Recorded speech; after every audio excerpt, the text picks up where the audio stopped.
Bonjour, je suis Gaëlle de Galou Kikoutou et je conçois des patrons de couture pour les bébés, les enfants et puis même un peu les adultes.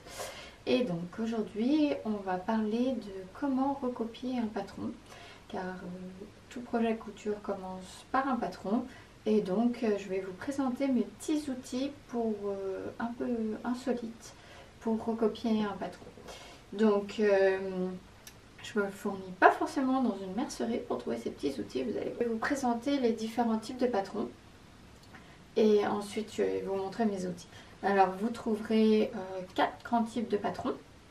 Les patrons PDF comme les miens, qui sont des patrons que vous allez imprimer à la maison avec des feuilles A4, sur des feuilles A4, et qui sont envoyés par mail avec un petit livret explicatif pour vous montrer toutes les étapes de couture, en général avec des schémas et des photos, ça dépend des gens. Et donc vous refaites seul en collant les feuilles les unes à côté des autres et vous obtenez votre patron en taille réelle. Donc vous l'avez à la maison directement. Vous pouvez l'imprimer autant de fois que vous voulez, donc vous pouvez même découper directement le papier sans passer par l'étape recopier. Moi je préfère imprimer une seule fois, faire une seule fois le puzzle et de recopier chaque taille souhaitée, comme ça je le garde bien au propre dans mes archives. Et donc vous avez le livret explicatif qui vous aide dans les étapes suivantes. Un patron un peu similaire, c'est le patron pochette, c'est-à-dire que vous achetez directement une pochette dans laquelle il y a le livret imprimé, le patron en format A0, A1, comme ça vous n'avez rien à imprimer, vous avez tout directement, vous n'avez plus qu'à recopier. Par contre là, vous êtes obligé de recopier si vous les gardez toutes les tailles, sinon vous perdez les autres tailles si vous découpez.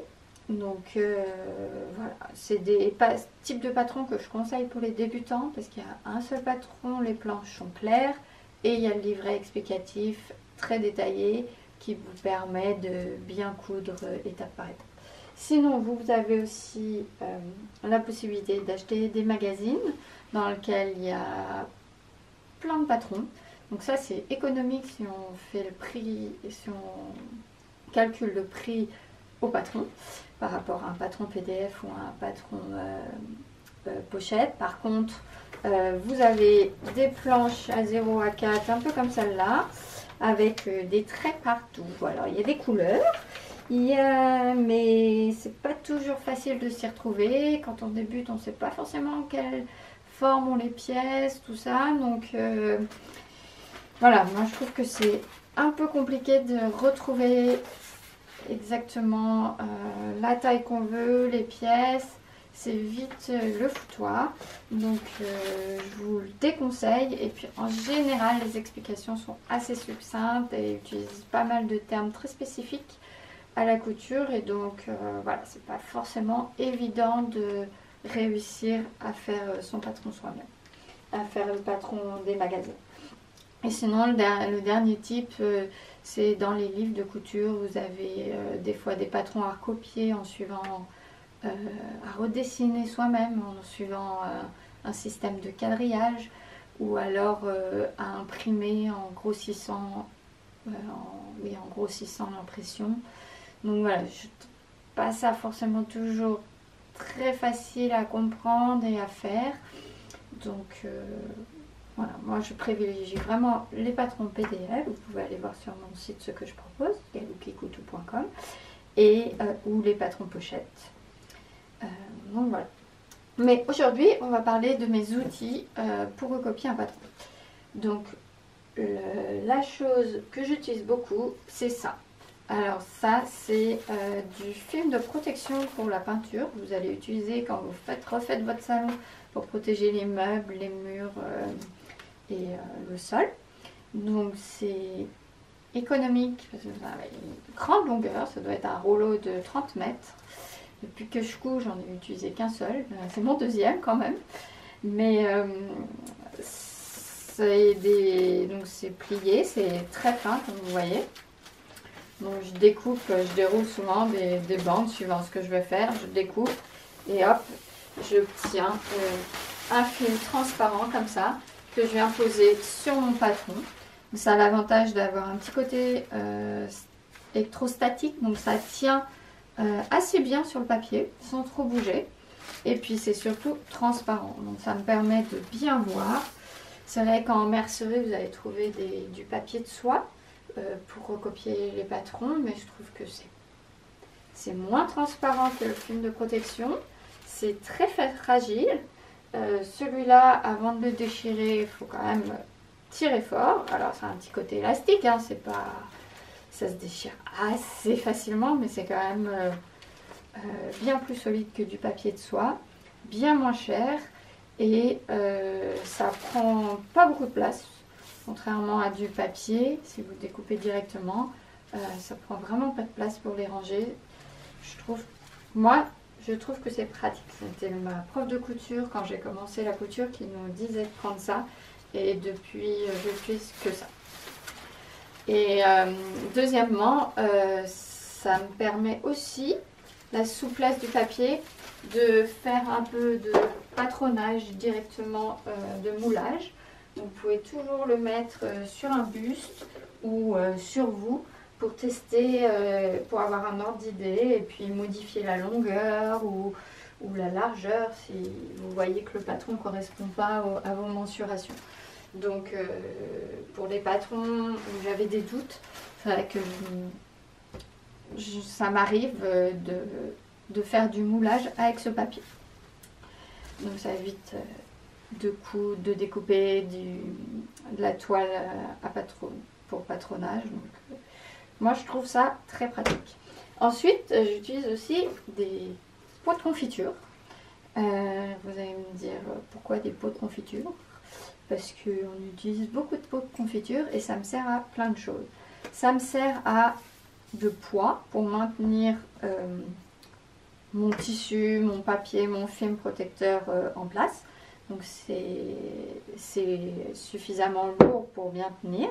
Ça me sert de petite poubelle de table comme ça, vous voyez, ça m'évite que mes petites chutes de tissu, de papier se retrouvent par terre.